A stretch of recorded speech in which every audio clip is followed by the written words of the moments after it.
जीवित और महान सामर्थी परमेश्वर, हृदय से आपका धन्यवाद करते हैं क्योंकि आपके प्रेम और अनुग्रह के द्वारा हम सब विश्वास करने वाले कलीसिया के सब लोग उद्धार की मार्ग में आगे बढ़ रहे हैं, पवित्र आत्मा की अगुवाई में। इसलिए प्रभु आपका धन्यवाद करते हैं। आपकी महान सामर्थ के द्वारा हम सब विश्वासियों के जीवन में छुटकारे के काम और सामर्थ के काम हो रहे हैं, जिनसे ये बात सिद्ध हो रही है कि हम सिद्धता में बढ़ रहे हैं। प्रभु हम आपका धन्यवाद करते हैं। जैसे जैसे हम आपके वचन के द्वारा समझ हमारी बढ़ती है, वैसे वैसे हमारा विश्वास भी बढ़ता है, परमेश्वर पर हमारी आशा भी बढ़ती है और परमेश्वर पर हमारा भरोसा भी बढ़ता है।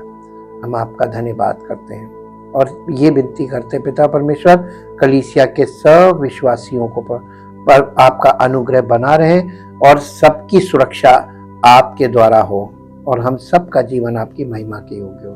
धन्यवाद के साथ प्रभु इस प्रार्थना को आपके ही इकलौते पुत्र प्रभु यीशु मसीह के जीवित पवित्र समर्थी नाम से मांगते हैं, आमीन। हम परमेश्वर का धन्यवाद करते हैं इस सुंदर अवसर के लिए, जब हम फिर से एक बार परमेश्वर की उपस्थिति में आए हैं और उसके वचनों के द्वारा उस आत्मा के प्रकाश को प्राप्त करने के लिए, जिसके द्वारा हम सबका जीवन प्रकाशित हो और हम सबके जीवन से परमेश्वर की महिमा प्रकट हो। पुराने नियम का अगर एक प्रश्न है, why in the Old Testament the law of Moses was important. मूसा की जो व्यवस्था है उसमें पुराने नियम में बहुत ज्यादा आवश्यक क्यों थी, उस पर जोर क्यों दिया गया था।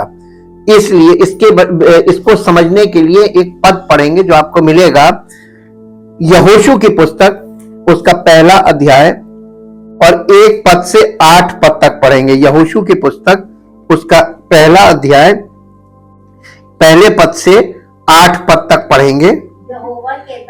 यहोवा के दास मूसा की मृत्यु के बाद यहोवा ने उसके सेवक, किसके? मूसा के सेवक, जो मूसा की सेवा में मूसा का चेला था, ये कह लीजिए, मूसा के उसके सेवक यहोशू से जो नून का पुत्र था कहा, मेरा दास मूसा मर गया है, इसलिए अब तुम उठ, कमर बांध और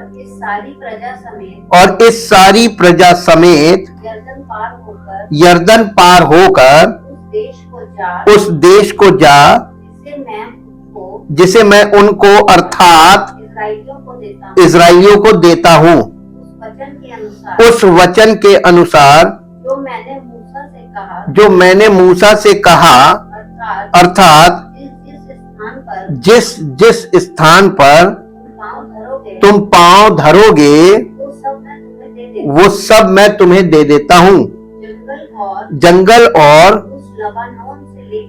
उस लबानोन से लेकर परात महानद तक और सूर्यास्त की ओर महासमुद्र तक हित्तियों का सारा देश तुम्हारा भाग ठहरेगा। नहीं, तुम्हारा भाग ठहरेगा। 5वां पद, तेरे जीवन भर कोई तेरे सामने, किसके सामने? यहोशू के सामने। अब यहां पर एक बात और देखिए, मूसा को किसने चुना था?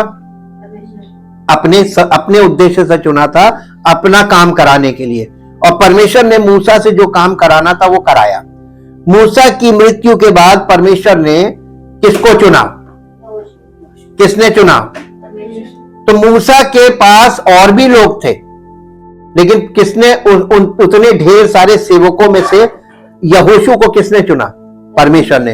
ये एक साथ साथ आप ये भी देखते जाइए कि परमेश्वर अपनी सेवकाई के लिए खुद चुनता है।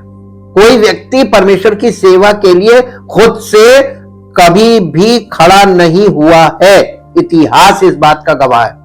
और आज के युग में आप देख लीजिए, स्वयंभू खुद से खड़े हो रहे हैं। एक ये पॉइंट बहुत इंपॉर्टेंट पॉइंट है जिसको आपको अंडरस्टैंड करना है कि आप परमेश्वर के सेवक में अंतर नहीं कर पाएंगे, क्योंकि आपको यह नहीं मालूम कि कौन व्यक्ति परमेश्वर के द्वारा चुना हुआ है और कौन खुद से खड़ा हुआ है। इसलिए परमेश्वर के वचन में बने रहना और कलीसिया में बने रहना बहुत जरूरी है, क्योंकि परमेश्वर की महिमा आपके जीवन में प्रकट होनी चाहिए। लेकिन अगर नहीं हो रही है, लंबे समय तक आप बने हैं और नहीं हो रही, तो इसका मतलब कोई प्रॉब्लम है। यहां पे 5वें पद में लिखा, तेरे जीवन भर, यानी यहोशू से परमेश्वर कह रहा, तेरे जीवन भर कोई तेरे सामने ठहर ना सकेगा, जैसे मैं मूसा के संग रहा वैसे ही तेरे संग भी रहूंगा। परमेश्वर जब किसी को चुनता है, सेवक को, तो उसके संग रहता है। ये प्रॉमिस है और ये बहुत बड़ी चीज है। परमेश्वर के बिना, यही बात तो यीशु मसीह ने कही थी, बिना मेरे तुम कुछ नहीं कर सकोगे, अपने चेलों से बोला था। बिल्कुल एग्जैक्टली जो पिता करता है और जैसे पिता करता है वैसे ही पुत्र करता है, उसी के अनुसार। और ना तो मैं तुझे धोखा दूंगा और ना तुझको छोड़ूंगा। और ये बात आपको इब्रानियों में भी मिलेगी। हाँ, इसलिए हियाव बांध कर दृढ़ हो जा, क्योंकि जिस देश के देने की शपथ मैंने इन लोगों के पूर्वजों से खाई थी, उसका अधिकारी तू इन्हें करेगा। इतना हो कि तू हियाव बांधकर और बहुत दृढ़ होकर जो व्यवस्था मेरे दास मूसा ने तुझे दी है, उन सब के अनुसार करने में चौकसी करना। अब यहां पर 1 मिनट रुककर आपको यह बताना मांगते हैं, पर मूसा ने जो व्यवस्था दी है, ये आजकल के लोग सोचते हैं 10 आज्ञाएं हैं। नहीं, व्यवस्था है। और ये व्यवस्था का मतलब क्या होता है? The law means 5 books which is called Pentateuch, और इंग्लिश में उसको बोलते तौरेत। ये 5 किताबें हैं। और ये 5 किताबें कौन सी हैं? उत्पत्ति से लेकर व्यवस्था विवरण तक।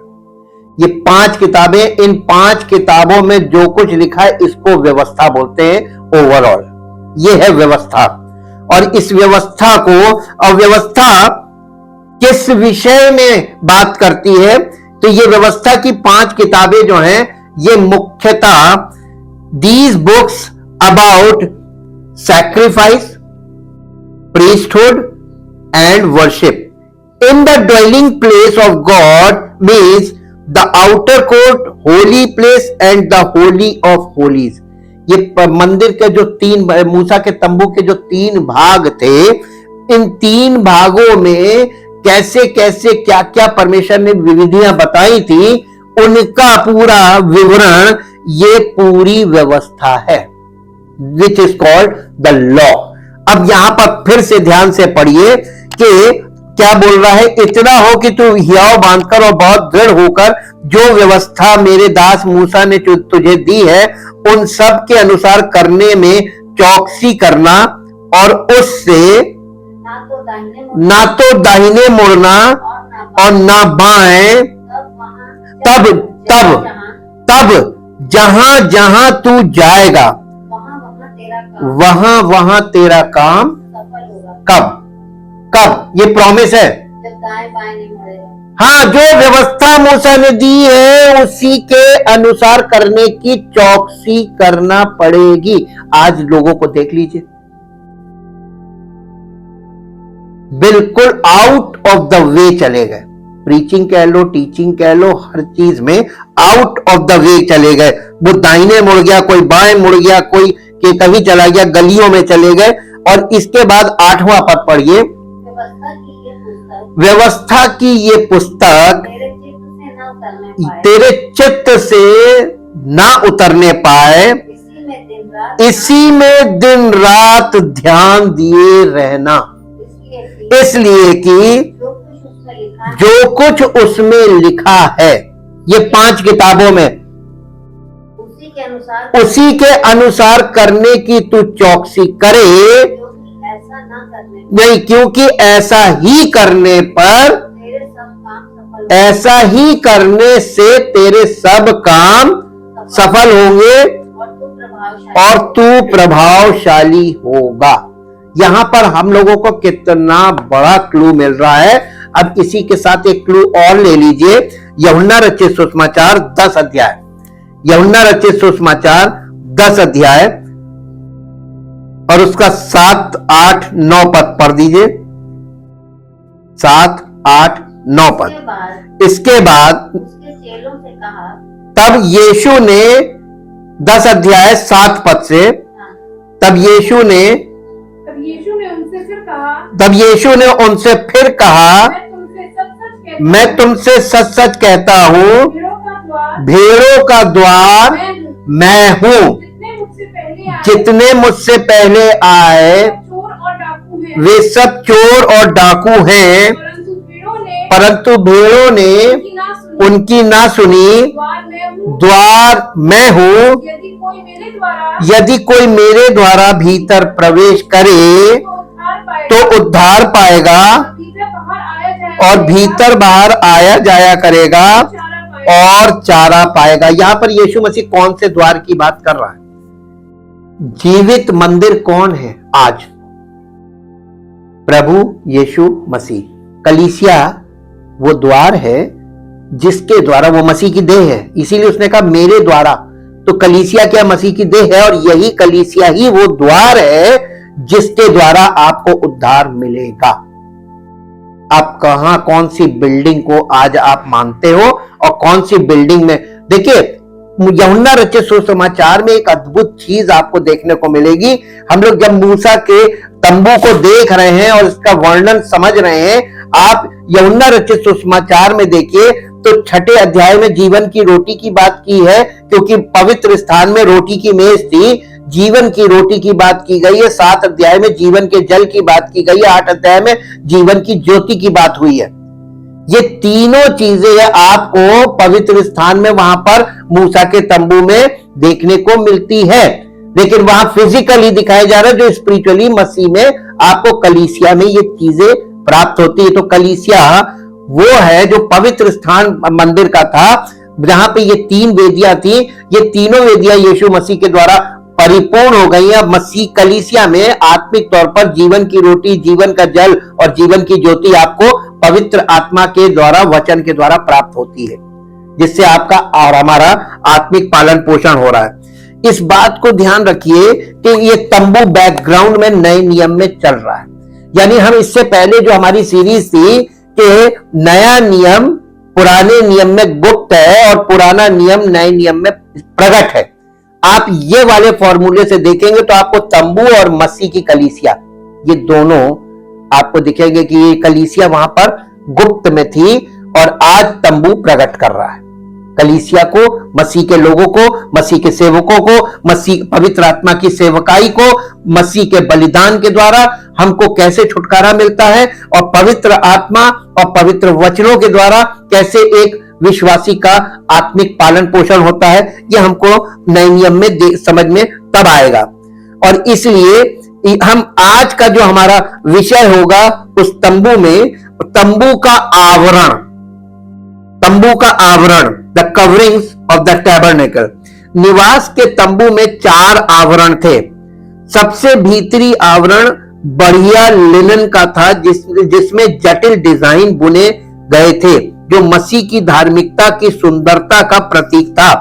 दूसरा आवरण, यह आवरण का मतलब उसकी ऊपर जो ऊपर से जो डाला जाता था, जिससे वहां पर क्योंकि वो डेजर्ट था, रेगिस्तान था, तो जब वो रेत की आंधी चलती थी तो रेत की आंधी से अंदर वो चीजें बालू ना भर जाए, उसके लिए कवरिंग्स बनाई गई थी उसके ऊपर से।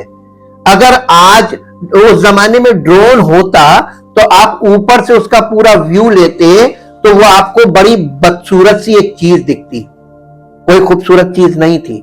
इसलिए आवरण को बहुत समझिएगा, इसमें कितनी मीनिंग छिपी हुई थी। निवास के तंबू में 4 आवरण थे, यानी 4 लेयर्स थी, छत के ऊपर से लेके और साइड तक आती थी। 4 आवरण थे। सबसे भीतरी आवरण जो अंदर का था सबसे, ये था बढ़िया लिनन का, फाइन लिनन जिसको बोलते हैं, मलमल, जिसमें जटिल डिजाइन बुने गए थे, जो मसीह की धार्मिकता की सुंदरता का प्रतीक था। दूसरा आवरण जो इसके ऊपर होता था, दूसरा आवरण बकरियों की खाल से बना था, जो बलि के बकरे के रूप में जो मसीह का प्रतीक था, वो हमारे पापों को दूर ले गया। तीसरा आवरण लाल रंग में रंगी हुई मेढ़ों की खाल से बना था, जो यीशु को हमारे विकल्प के रूप में दर्शाता है, जिसने हमारे लिए अपना खून बहाया। सबसे बाहरी आवरण बिज्जू की खाल से बना होता था, जो गंदा भूरा दिखता था, जो हमेशा रेगिस्तानी रेत से ढका रहता था। इसलिए सबसे सुंदर आवरण केवल तंबू के अंदर से ही दिखाई देता था। एक मसीही और कलीसिया की सच्ची सुंदरता बाहरी नहीं बल्कि आंतरिक होनी चाहिए। ये वहां पे पिक्चराइजेशन, उसमें जो रियल टैबरनेकल था उसकी ये पिक्चर थी, बाहर की और अंदर की। अब आप कौन सी कलीसिया ढूंढ रहे हैं जिसकी बिल्डिंग खूबसूरत हो, जो बाहर से बहुत खूबसूरत हो? वैसे ही एक मसीही जीवन, एक मसीही विश्वासी का जीवन बाहर से खूबसूरत दिखे और अंदर सब प्रकार की मलिनता भरी हो, ये मसीही जीवन नहीं है। मसीही जीवन अंदर शुद्ध हो, बाहर भले कितना गंदा हो।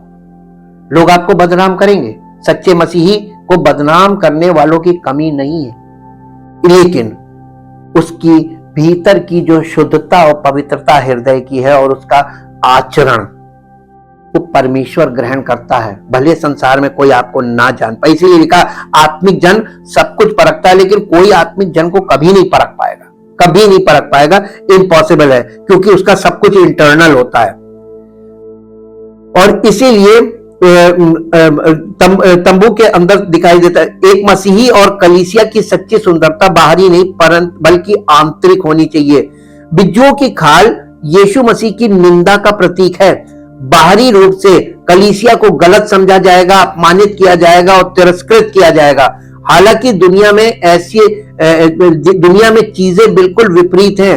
बाहर से सुंदर लेकिन अंदर से गंदी। दुनिया में सब कुछ आपको बाहर से सुंदर और अंदर से गंदा मिलेगा, लेकिन मसीहत में आपको बाहर से गंदा हो, अंदर से सुंदर दिखना चाहिए।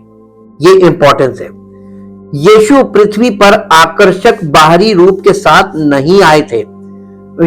यशायाह नबी की पुस्तक उसका 53 चैप्टर का 2 पद फिर से पढ़ दे, हम लोगों ने पहले भी पढ़ा था।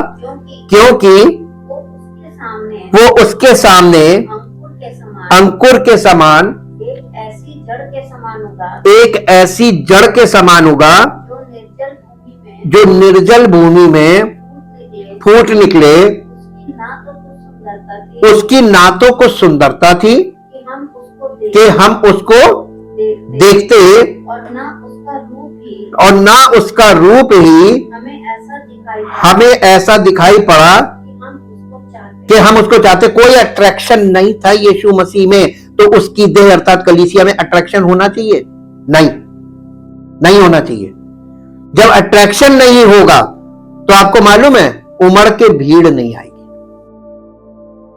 उद्धार पाए हुए लोगों का आना जरूरी है। और प्रभु कौन जो होता है लोगों को कलीसिया में? प्रभु यीशु मसीह।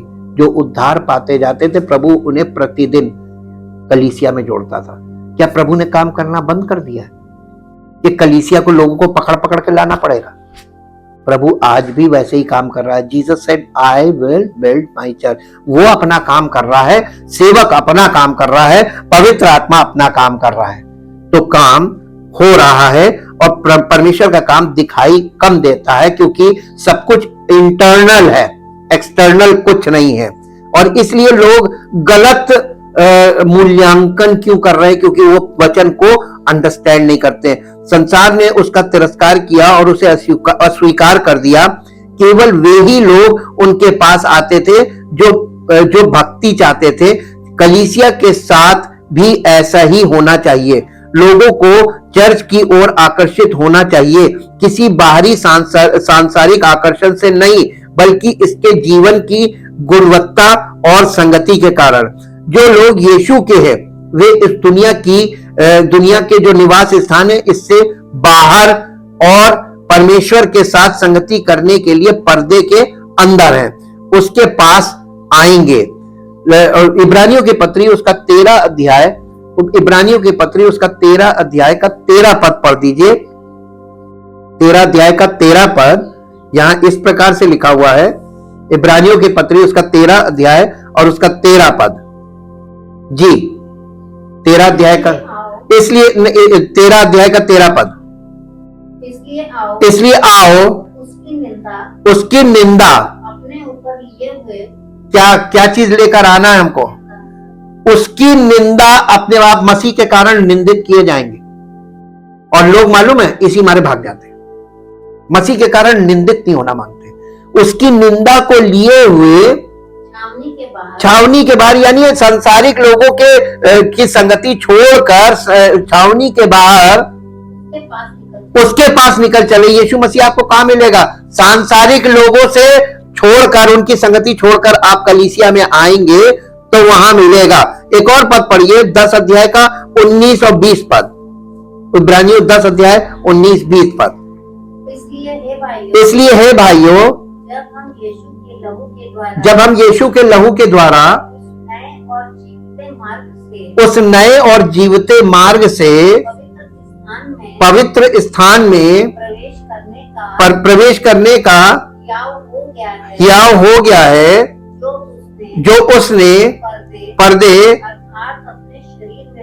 अर्थात अपने शरीर में से होकर हमारे लिए अभिषेक किया है, और इसलिए कि हमारा ऐसा महान याजक है जो परमेश्वर के घर का अधिकारी है। तो आओ हम सच्चे मन और पूरे विश्वास के साथ और विवेक का दोष दूर करने के लिए हृदय पर छिड़काव लेकर और ये देह को शुद्ध जल से, अर्थात परमेश्वर के स्पोकन वर्ड, बोले गए वचनों के द्वारा, जो सेवक के द्वारा बोले जा रहे, देह को शुद्ध जल से धुलवा कर परमेश्वर के समीप। इसके बिना आप नहीं जा सकते, ये सैंक्टिफिकेशन पार्ट है, इसके बिना कोई परमेश्वर के समीप नहीं जा सकता। डेरे के हालांकि अधिकांश मसीह शिविर के अंदर और पर्दे के बाहर रहते हैं, यानी संसारिक जीवन में है। डेरे से बाहर जाने का मतलब है दुनिया द्वारा ठुकराया जाना। यदि यीशु को उसके समय के लोगों द्वारा गलत समझा गया और शैतानों का राजकुमार कहा गया, तो हम उसके परिवार के सदस्यों को, हम जो उसके परिवार के सदस्य हैं, हमको और भी बुरे नामों से बुलाया जाएगा। मत्ती रचित सुसमाचार 10 अध्याय उसका 24 पद यहां पर लिखा हुआ है। मत्ती 10 अध्याय उसका 24 पद, चेला अपने गुरु से बड़ा नहीं होता, अपने गुरु से बड़ा नहीं होता, और न दास अपने स्वामी से, और न दास अपने स्वामी से। चेले का गुरु के और दास का स्वामी के बराबर होना ही बहुत है। जब उन्होंने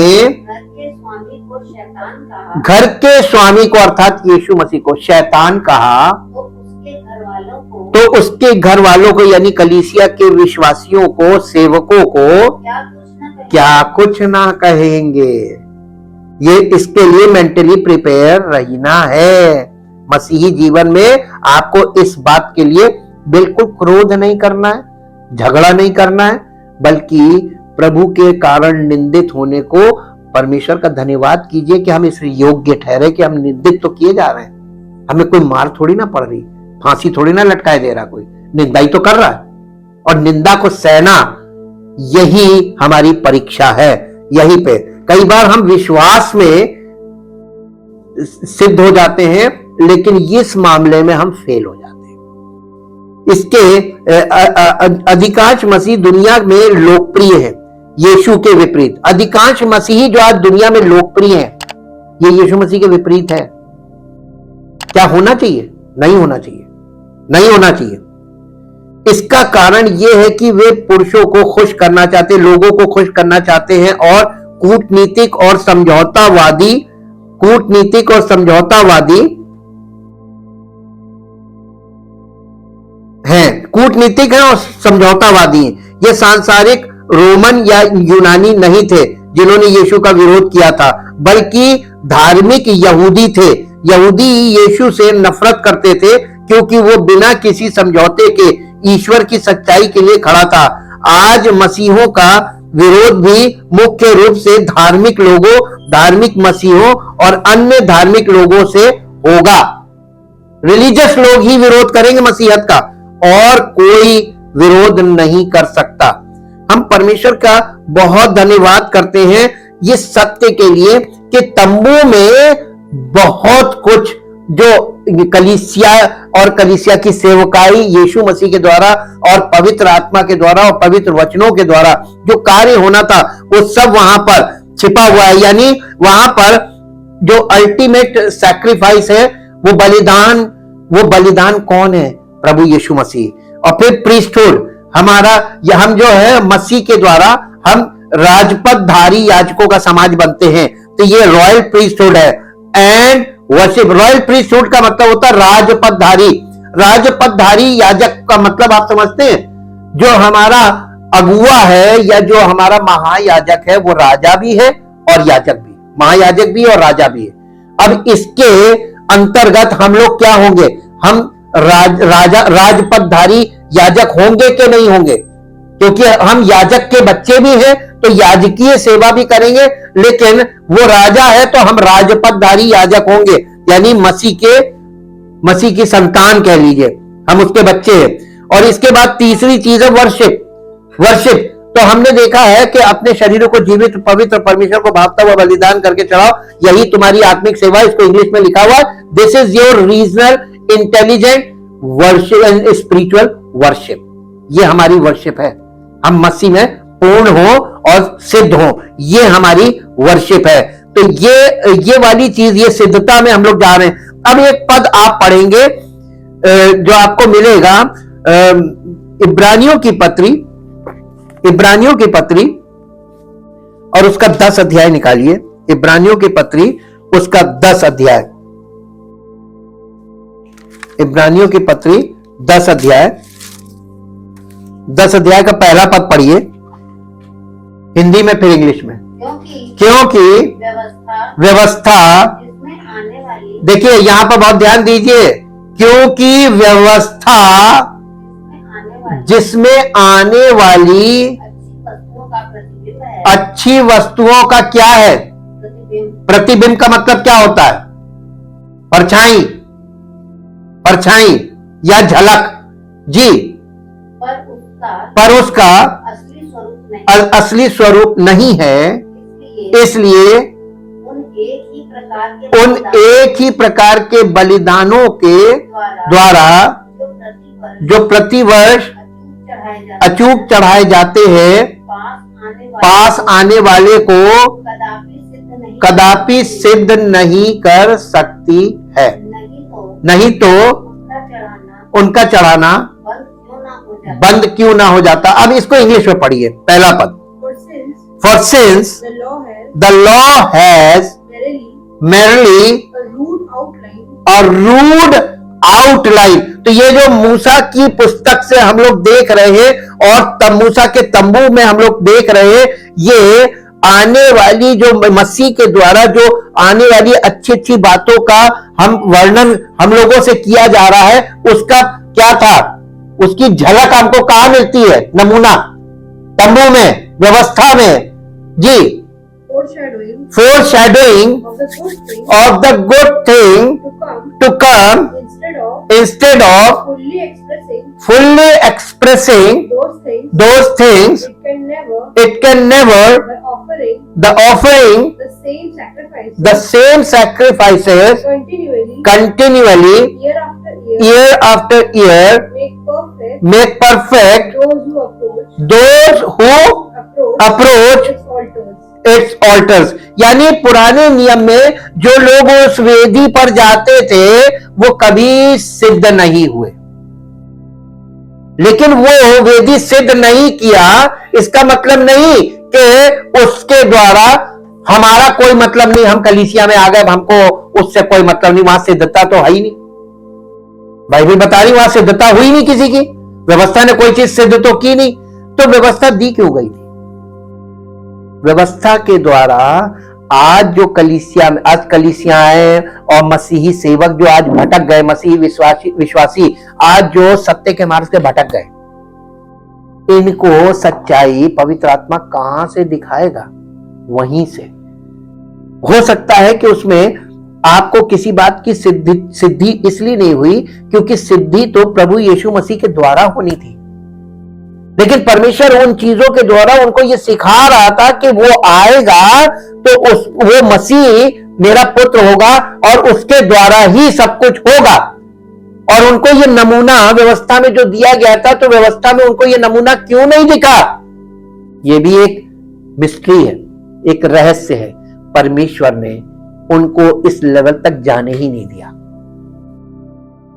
और इसलिए उन्होंने मसीह का विरोध किया। और जिसको मसीह को पहचानना होता था, परमेश्वर उसको प्रकट कर देता था, जैसे पतरस। यीशु मसीह ने कहा, यह बात तुझे खून गोश्त ने नहीं बताई, मेरे पिता ने जो स्वर्ग में तुझ पर प्रकट की कि मैं कौन हूं। उसने कहा था तू जीवते परमेश्वर का पुत्र मसीह है। पहचाना था उसने, पहचाना था या परमेश्वर ने उसको पहचानवाया था?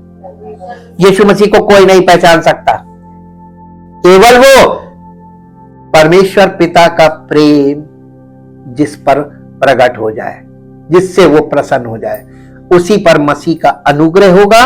और जिस पर मसीह का अनुग्रह हो वही कलीसिया में जोड़ा जाएगा और पवित्र आत्मा के द्वारा उसका जीवन सिद्ध बनाया जाएगा। परम पिता परमेश्वर, हम आपका हृदय से धन्यवाद करते हैं आपकी अद्भुत बातों के लिए। वाकई में प्रभु, व्यवस्था में जो अद्भुत बातें छिपी थी, उनका प्रकाश हमें पवित्र आत्मा के द्वारा प्राप्त हो रहा है। इसके लिए आपका धन्यवाद, हृदय से धन्यवाद।